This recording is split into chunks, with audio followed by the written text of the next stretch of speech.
Aleluya, gracias Señor por esta preciosa mañana. Te bendecimos, te adoramos. Espíritu Santo de Dios, gracias por estar aquí, por habitar en medio de la alabanza de tu pueblo, Señor.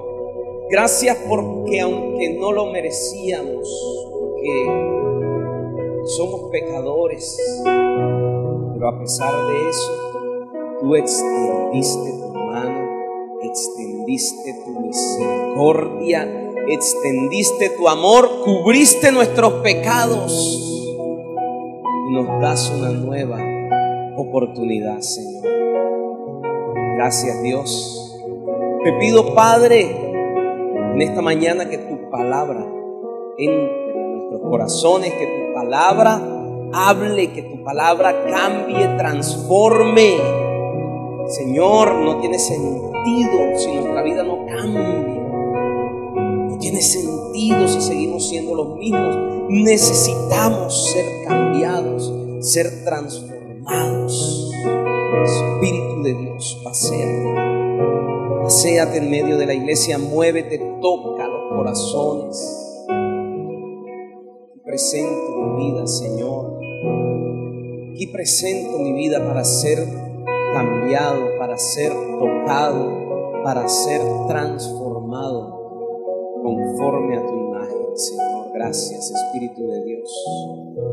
Sigue haciendo la obra en medio de nosotros, en el nombre de Cristo Jesús. Amén. Y la iglesia dice: amén. Aleluya. Quiero transmitirles también un saludo de sus pastores. Ustedes saben que tenemos unos primos, una prima que fue misionera también, vive ahora en Alemania, otro está en Italia, que ustedes también lo conocen. Bueno, ayer llegaron nuestros pastores allá, están en Alemania con mi prima, y luego van a estar en Italia con mi otro primo, y luego los tendremos nuevamente aquí. Se lo digo para que oremos por nuestros pastores. Amén. También quiero animarlos una vez más: no deje para última hora lo del concierto. ¿Sabe lo que nos pasa siempre con esos conciertos? Faltando una semana, faltando 15 días para el concierto, entonces llegan hermanos: ay, que yo quiero es la silla de ahí, la de adelante, que se ve todo. Ya de ahí uno haciendo de tripas corazón. Entonces, no deje para última hora. Espero que estemos aquí gozándonos en el Señor, disfrutando ese tiempo de adoración y de alabanza. Estuve hablando con el hermano Gilberto y yo sé que eso va a ser un tiempo bien poderoso. Y bueno, quiero compartirles un mensaje que lo titulé en esta mañana, le titulé Perdonados para cambiar. Perdonados para cambiar. ¿Sabe? Cuando preparaba el mensaje, me acordé de algunas cosas en mi vida. Cuando yo era niño, la odontología no era tan avanzada como ahora. Y yo recuerdo que niños me llevaban a donde el odontólogo, y esa experiencia mía fue tan traumática que cuando ya mi mamá, por mi tamaño, no me pudo obligar más, no volví donde el odontólogo. No volví nunca más donde el odontólogo. Yo fui hasta que mi mamá me podía llevar, vaya pelado, y me pellizcaba, pero cuando ya mi tamaño le impedía, nunca más volví donde un odontólogo. Y pasaron los años, más o menos 20 años después. Bueno, ya estaba María Alexandra, gracias a Dios, Señor. Bueno, volví donde en ese momento María Alexandra, gracias a Dios, ya me hizo olvidar esas experiencias traumáticas, cuestión del pasado. Y usted se puede imaginar cómo encontró Mari mi dentadura. Imagínense 20 años sin ir donde un odontólogo. Mari empezó a trabajar. Cuando ella me recibió estaba en un estado lamentable y bueno, le tocó un arduo trabajo, limpiar, arreglar todo lo que encontró, todo el desastre que había ahí. Yo al salir de su consultorio sentí una sensación de limpieza única. Llevaba 20 años que no experimentaba eso. Mi dentadura se había salvado milagrosamente. Pero al final de la consulta, Mari empezó a enseñarme unos protocolos de limpieza que yo no conocía. Empezó a enseñarme unos hábitos que yo debía mantener a partir de ese momento en adelante. Ya no podía seguir andando como antes andaba. La acción que ella hizo de limpiarme y de arreglarme los dientes no era para que yo siguiera con los mismos hábitos. ¿Cómo se llama el mensaje? Pues si se les olvidó. ¿Para qué? Para cambiar. Entonces yo tuve que cambiar, mire, yo tuve que cambiar hasta la marca de cepillo de dientes, tuve que cambiar la marca de la crema, el tipo de cepillo de dientes que usaba, bueno, una cantidad de hábitos que ignoraba, y ese día María Alexandra me enseñó. Hubo necesidad de un cambio. ¿Me habían limpiado? Sí. ¿Me habían arreglado mi dentadura? Sí. Pero tenía que cambiar mis hábitos. No podía tampoco volver a pasar 20 años sin ir donde un odontólogo, porque seguramente 20 años después ya, ¿para qué voy? Ya no tengo nada. Hubiera llegado sin dientes. Tuve que empezar a cambiar algunos hábitos. Y eso me llevó a pensar en un texto que muchas veces ha sido mal interpretado, que muchas veces ha sido descontextualizado y aplicado de una manera arbitraria, sobre todo por la gente del mundo, porque saben, la gente del mundo lo conoce, hay gente del mundo que no tienen al Señor en su corazón, pero se saben algunos textos claves. Y es un texto que refleja mucho el carácter de nuestro Señor Jesucristo. Y quiero que abramos nuestra Biblia en el Evangelio de Juan. Vamos a leer desde el último versículo del capítulo 7 hasta el versículo 11 del capítulo 8. Es decir, Juan capítulo 7, versículo 53 hasta Juan capítulo 8, versículo 11.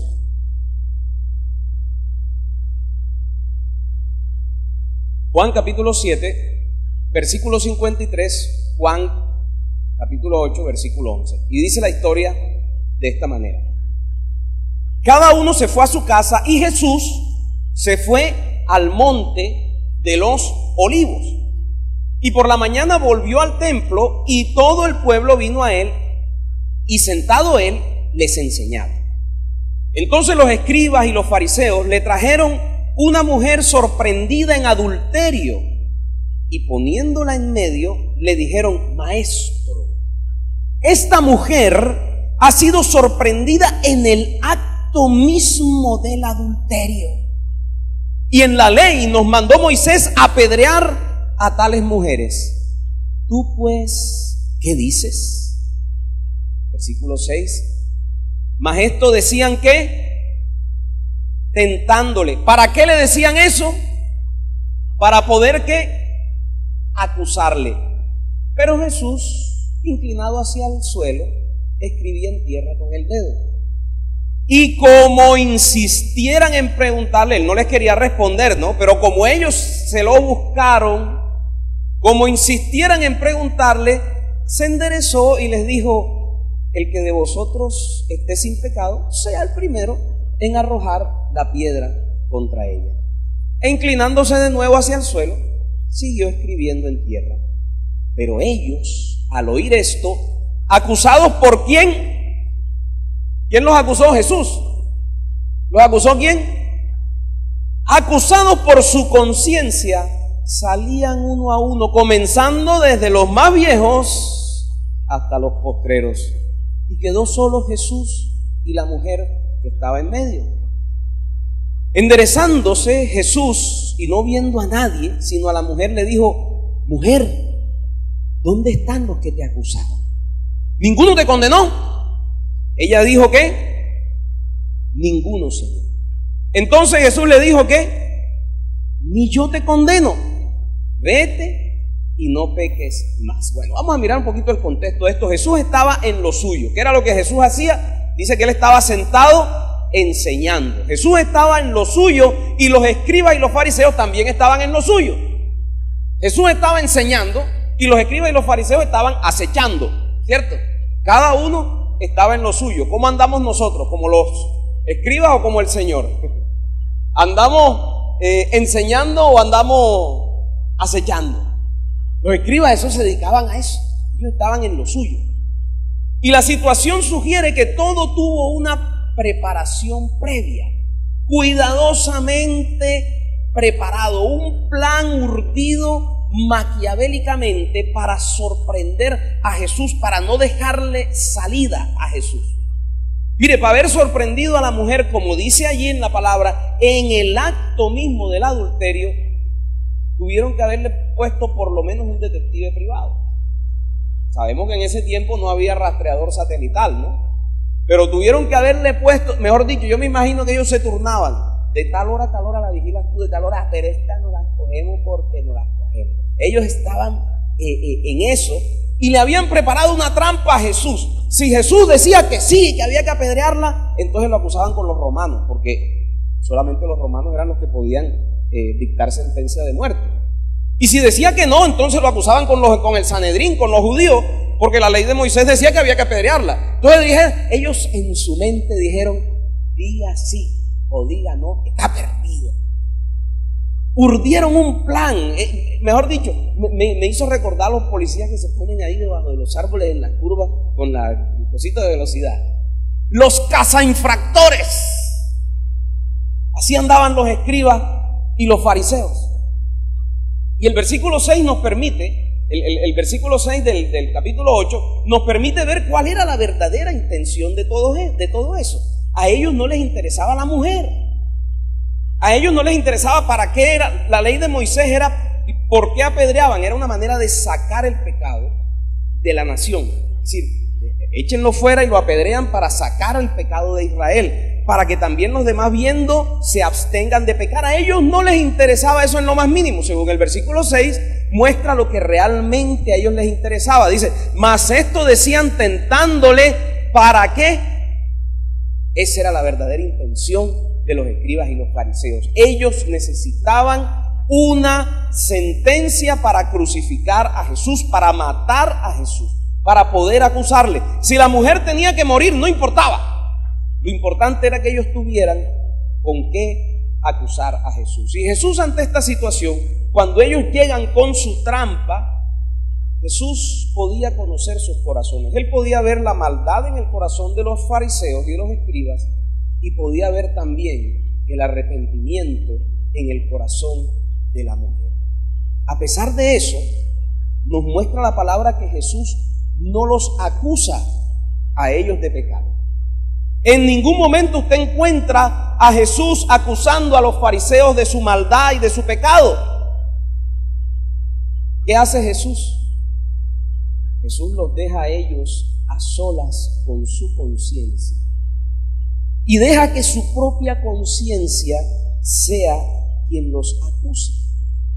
Pero sabe, viendo yo esto, me acordaba de tanta gente, sobre todo gente del mundo, gente y muchos cristianos también, que han usado muchas veces mal este texto. Entonces miremos qué es verdad y qué es mentira de lo que se dice de este texto. ¿Qué no es cierto? No es cierto, es falso que el carácter compasivo y perdonador de Jesús nos avala a nosotros para mantener nuestro pecado. ¿Para qué cree usted que la gente repite? Porque sí se saben de memoria cuando dicen, el que esté libre de pecado que tire la primera piedra. Cada vez que se los cogen asando mazorca, lo primero que dicen es, el que esté libre de pecado que tire la primera piedra. Esa es una de las malas aplicaciones del texto. Dios nos perdona. ¿Cómo se llama el mensaje? ¿Perdonado para qué? Para cambiar. Dios nos perdona para cambiar. El Señor nunca nos ha perdonado para justificar y mantener nuestros pecados. Esa es una mala interpretación del texto y una posterior mala aplicación también. ¿Qué otra cosa no es cierta del texto? No es cierto que el pecado de otros me sirva a mí para justificar los míos. Es que tú estás pecando, tú también pecas. Entonces el que esté libre de pecado, pues que tire la primera piedra. Bueno, tírame la primera, como tú no pecas. Entonces, ¿cómo fue que me dijiste tú esta mañana, mi amor? Ah, bueno, como el que esté libre de pecado, que tire la primera piedra y nadie está libre de pecado, entonces sigamos pecando. No es cierto. El hecho de que todos seamos pecadores no quiere decir que yo esté autorizado para permanecer en el pecado. Y el texto se ha usado muchas veces por personas que quieren decir, ay, no, es que lo que pasa es que el Señor es tan bueno, amoroso y compasivo que Él me perdona todos mis pecados y todas estas cosas, pero le quitan una parte importante, que Él nos perdonó, sí, pero somos perdonados para cambiar. Es necesario que haya un cambio. Ahora, ¿qué es cierto? ¿Qué es cierto y qué no es cierto? Si es cierto, tenemos que ponerlo del otro lado.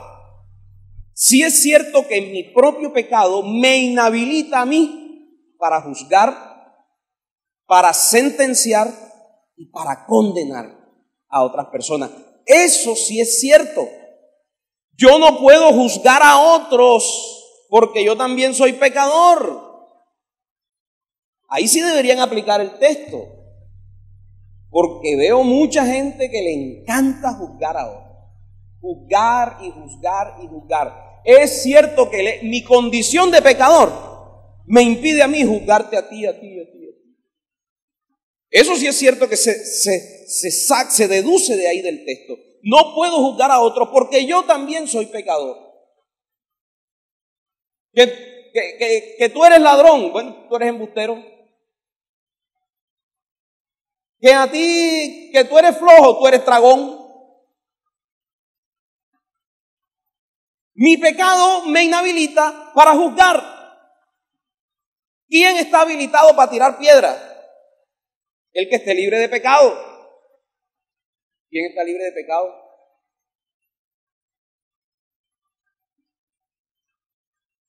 Jesús. Jesús. Es el único habilitado para tirar la piedra. El texto me obliga a abstenerme de tirarle piedras al prójimo.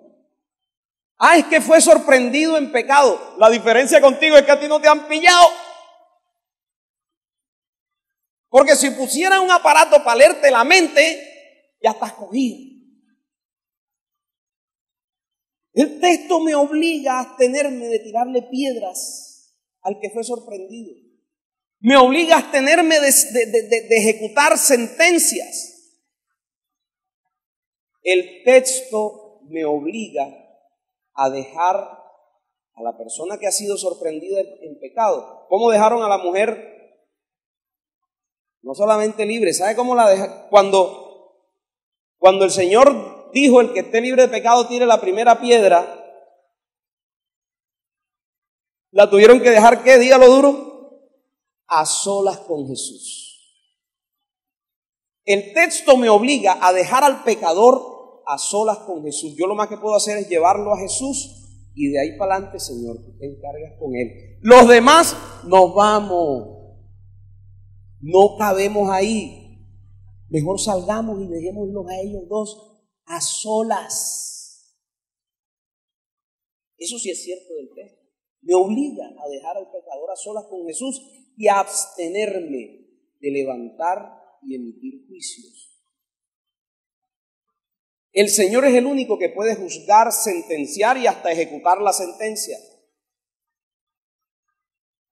También me enseña el texto que no debemos andar pendientes de ver qué sentencia va a dictar Jesús. ¿Cuál fue la situación con los fariseos y los escribas? Ellos llegaron con la mujer sorprendida en adulterio y le dijeron, Señor, y le recordaron, la ley de Moisés dice que hay que apedrearla. Y luego le dicen, ¿y qué dices tú? Pero ¿cuál fue la respuesta del Señor? Se quedó callado. El Señor no quería decir nada. ¿Pero qué pasó? En el versículo 7, ¿qué dice que sucedió? Mas esto decían tentándole, en el versículo 7, no el 6. ¿Qué pasó en el versículo 7? ¿Qué dice? Jesús no quería decir nada. Jesús no quería avergonzarlos. Jesús quería mantenerse callado. Pero en el versículo 7 dice, y como insistían, ¿cierto?, en preguntarle, es como decir el Señor, hombre, yo no quería decir nada. Yo no los quería poner a ustedes aquí a sudar. ¿No? Pero ya que ustedes insisten, y así hay hermanos a veces que les gusta andar pendientes. Ven que alguien pecó, que alguien se equivocó, que alguien hizo algo, y están pendientes a ver, vas a ver lo que le va a pasar. Y andan viendo a ver cuál es la sentencia. Andan viendo a ver, lo veré caer. Es Cristo, todo lo que se hace en la tierra se paga en la tierra.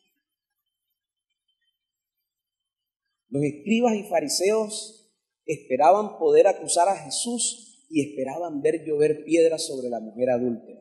El texto me obliga a olvidarme del pecado de ese hermano, dejarlo a solas a él o a ella con Jesús y a no estar pendiente de ver qué consecuencias negativas van a venir sobre la vida de esa persona. ¿Qué espíritu tenemos? ¿El espíritu de Jesús o el espíritu de los escribas y fariseos que andan viendo a ver qué consecuencias, qué maldiciones van a llegar sobre la vida de aquel pecador? Aleluya. ¿Cuál es el espíritu que hay en nosotros? De entrada le digo, en este momento el Señor está más interesado en limpiar que en juzgar. Si usted está esperando para ver qué le va a pasar al hermano que pecó, se lo repito, hoy por hoy el Señor está más interesado en limpiar el pecado que en juzgar el pecado. Así que de pronto se puede quedar como los fariseos diciéndole a Jesús, ajá, Señor, ¿y tú qué dices? Y Jesús seguía callado, escribiendo sobre la arena. Y mejor no insista. Si usted no vio que pasó nada, deje ese asunto así, no es problema suyo. Déjelo a solas con Jesús. Él está más interesado en limpiar que en juzgar. Ahora, el hecho de que Él está más interesado en limpiar que en juzgar no significa que nosotros podamos abusar de la compasión y el amor del Señor Jesucristo. El Señor absolvió a la mujer adúltera. En el versículo 11 dice, ¿dónde están los que te acusaban? Y después el Señor le dice, yo tampoco te condeno. Yo no te condeno por tu pecado, yo no te condeno por tu maldad. Pero eso no significa en ninguna manera que Jesús apruebe el adulterio. Esta mujer ciertamente había cometido un pecado. Esta mujer ciertamente era digna en ese momento de muerte. Y en ningún momento la absolución de Jesús no significa que Él esté aprobando el adulterio o que Él esté de acuerdo con nuestro pecado. Simplemente que en su amor y compasión está interesado en limpiar. Y esa es precisamente la parte que la gente suele descontextualizar y aplicar a su acomodo. Ciertamente el Señor nos limpia de pecado. Ciertamente el Señor nos ama a pesar de nuestro pecado. El Señor conoce lo que pensaste, aunque no lo hayas hecho. El Señor conoce nuestros pecados, los que pensamos, los que decimos, los que exteriorizamos y los que interiorizamos. Él los conoce y a pesar de esto, Él nos ama y nos limpia. Así como Mari me limpió los dientes. Pero hay que leer el versículo completo. Vamos a mirar el versículo 10 y 11. 10 y 11. 10 y después viene el 11. Enderezándose Jesús y no viendo a nadie sino a la mujer, le dijo, mujer, ¿dónde están los que te acusaron? ¿Ninguno te condenó? Ella dijo, ninguno, Señor.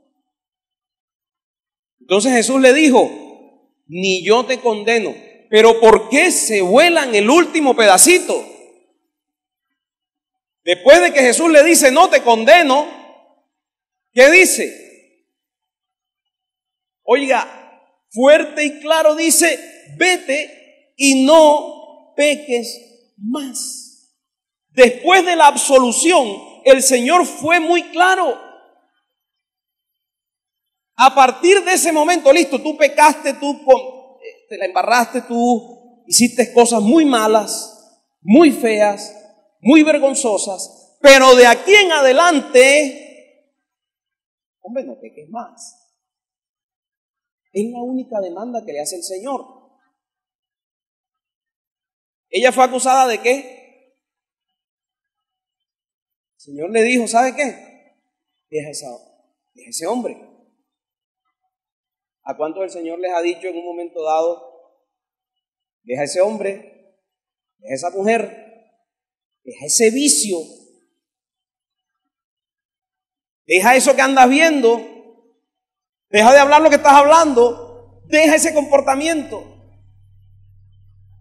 El Señor no le pidió nada a cambio, actuó como abogado y no le cobró honorarios, le trabajó gratis. Pero le hace una clarísima demanda. ¿Cuál es la demanda? Vete y no peques más. Traduzcámoslo a nuestro día de hoy. Listo, yo te perdono tus pecados. ¡Ey, pero cambia! ¡Cambia! Por favor. Ya deja ese comportamiento. La absolución no quita la obligación de abandonar el pecado. Por el contrario, hace más imperativo la necesidad de abandonar el pecado. Así que cuando alguien le use y le diga, es que el que esté libre de pecado que tire la primera piedra, usted dice, sí, pero léete en el versículo 11, en la parte final, dice, vete y no peques más. Sí, el Señor dijo que el que esté libre de pecado no, que tire la primera piedra, pero también dijo que no peques más. Ya te perdonó, ya te limpió. Y eso es lo que muy poco se dice. Muchos se vuelan el último pedacito del versículo 11.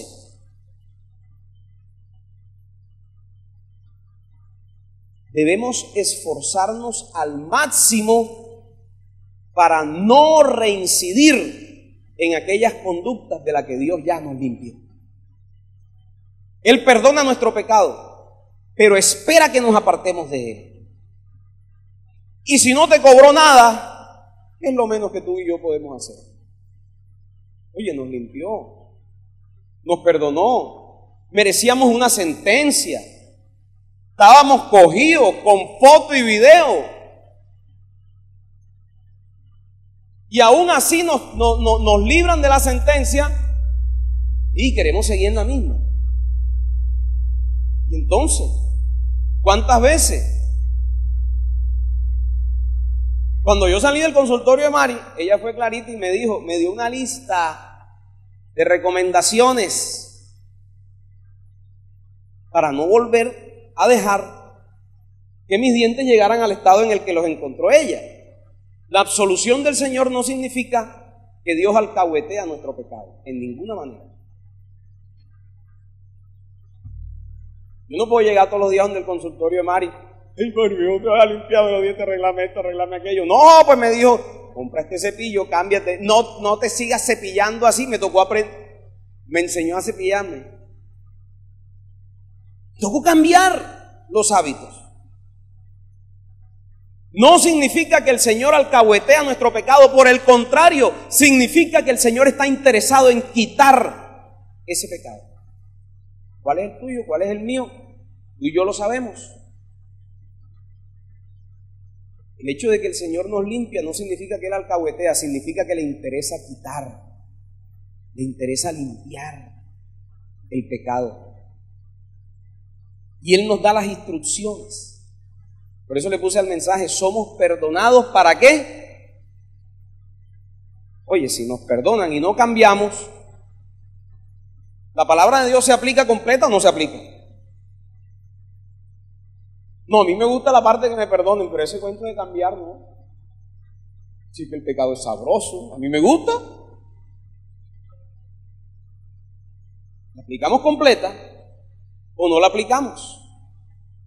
Tenemos que dejar de usar ese texto para decir nada más, ay, es que el Señor a mí Él me ama con mi pecado. Claro que Él nos ama con nuestro pecado, Él conoce que somos pecadores, pero espera que nos apartemos de Él. No alcahuetea nuestro pecado. Espera que hagamos nuestro mejor esfuerzo. Eso no quiere decir que ya no vamos a volver a pecar más nunca. Ay, no así, pastor, o sea que yo llegué hoy al Señor y el Señor me perdonó. Y ya yo de aquí hasta que me muera no peco más. Porque es que ahí dice, vete y no peques más. Oiga, hay gente que le gusta interpretar a Jesús literalmente. Si usted es de los que le gusta interpretar a Jesús literalmente, vea qué va a hacer cuando lea donde dice que si tu ojo te es ocasión de caer, te lo saques.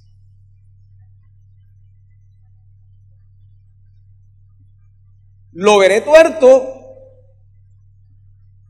y a los 3 días lo veré ciego y más adelante lo veremos manco. Lo interprete literal, ¿cierto? Vete y no peques más. No quiere decir que nunca más volvemos a pecar. El hecho de que Mari me haya limpiado los dientes no quiere decir que no se me van a volver a ensuciar. Salgo del consultorio, me como una arepa de huevo y ya. Pero quiere decir que debo tomar y debo adquirir unos hábitos que antes no tenía. Ella me da un protocolo. ¿Sabes? La palabra también a ti te da un protocolo para que tú no vuelvas a reincidir en los mismos pecados de siempre. Así como el profesional te da unas instrucciones, la Biblia te da unas instrucciones. Tú le dices, Señor, yo quiero abandonar el pecado, yo quiero cumplir esa palabra que dice, vete y no peques más. Y el Señor te dice, listo, ahí están las formas, ahí están las instrucciones para que tú no vuelvas a caer en lo mismo que estabas cayendo. Mire, yo estoy seguro que la mujer adúltera que fue perdonada, seguramente ella volvió a pecar. Seguramente se vio envuelta en chisme, estuvo hablando de la vecina, pero estoy seguro que nunca más volvió a caer en adulterio. Estoy seguro que no le volvió a poner los cachos al marido.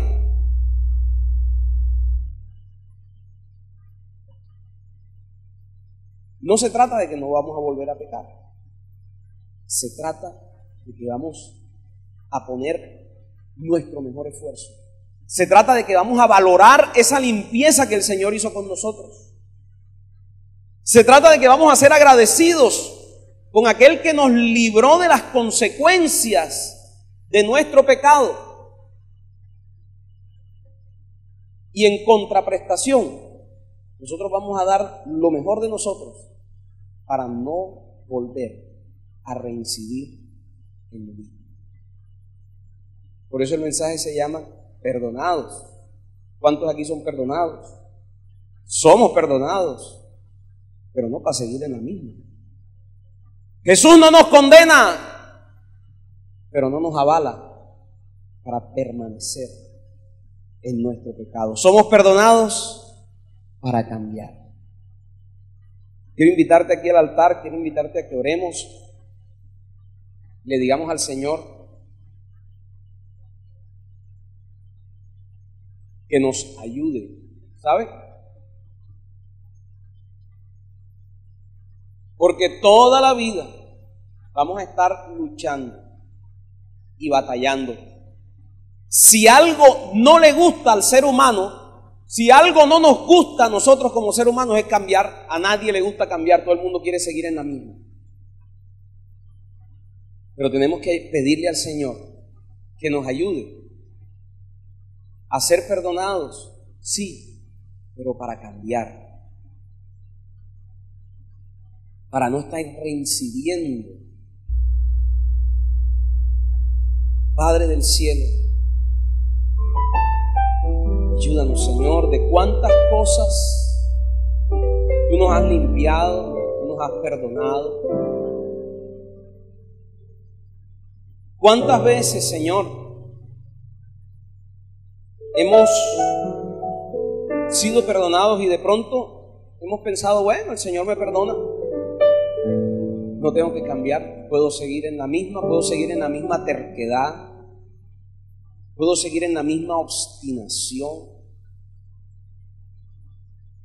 puedo seguir con los mismos hábitos? A veces creemos que si nadie nos vio, nada pasó. Pero es necesario, Señor, que haya un cambio verdadero en nuestra vida. Señor, gracias por tu perdón, gracias por tu amor y misericordia, que aunque éramos dignos de muerte, que aunque éramos dignos de sentencia, tú decides librarnos, como aquella mujer fue librada de la muerte. Aquella mujer debería morir apedreada, una muerte horrible. Sin embargo, tú la libraste y le diste una nueva oportunidad, igual que a nosotros, Señor. Nos has librado, nos has perdonado, nos has dado un nuevo chance, una nueva oportunidad, Señor. Pero entendemos que tú eres un Dios santo. Entendemos, Señor, que tú no cohabitas, no convives con el pecado. Entendemos, Señor, que de gratis recibimos ese perdón y esa salvación, pero hay una demanda de no reincidir, de no volver por los mismos caminos. Hay una demanda de andar por un camino diferente, aunque sea estrecho, de entrar por una puerta diferente, aunque sea angosta, pero solamente con la intervención y con la ayuda de tu Espíritu Santo nosotros podremos lograrlo, Señor.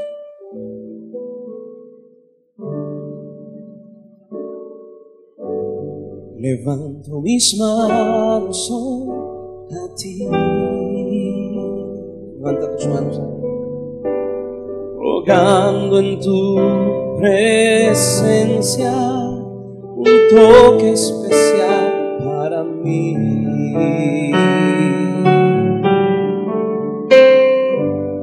No hay nada que pueda hoy suplir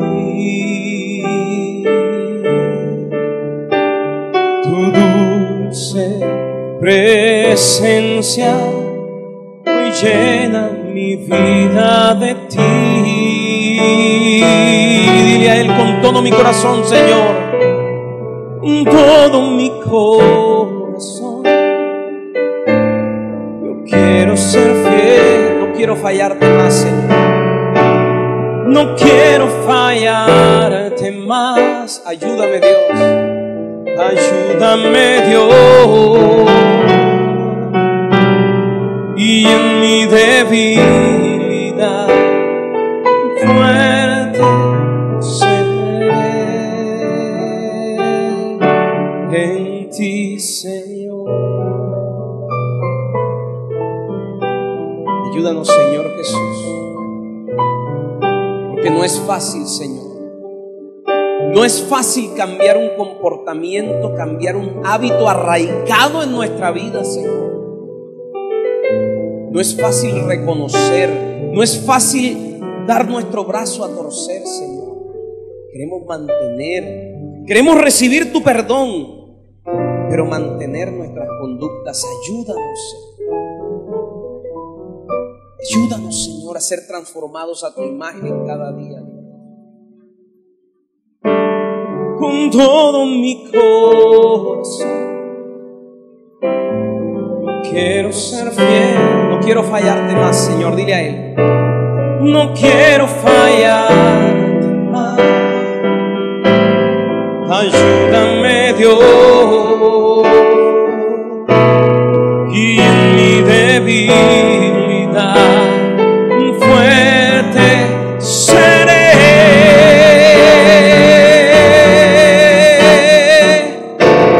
Con todo mi corazón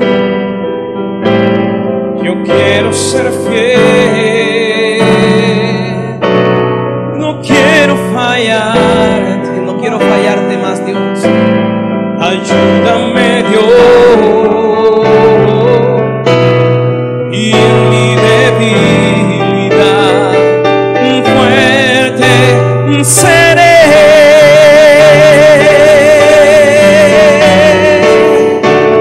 Con todo mi corazón quiero serte fiel, yo quiero ser fiel y apartarme de todo lo malo, Señor. No quiero fallarte más, ayúdame Dios, y en mi debilidad fuerte seré en ti, Señor.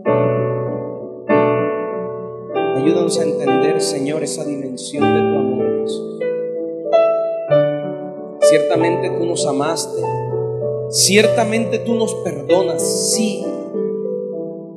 Ciertamente lo que dice tu palabra, ninguna condenación hay para los que están en Cristo Jesús. Ciertamente tú amas al pecador con su pecado, pero también es cierto que dijiste, vete y no peques más. También es cierto que hay que abandonar esa conducta, que hay que abandonar ese pecado, Señor. Ayúdanos cada día, Señor, a apartarnos del pecado que nos daña, nos destruye, nos ensucia, nos contamina y nos roba nuestra herencia, nos roba las promesas, nos estorba en el propósito que tú has trazado para nuestras vidas, Señor. Con todo mi corazón yo quiero ser fiel, no quiero fallarte más, ayúdame Dios, y en mi debilidad fuerte seré.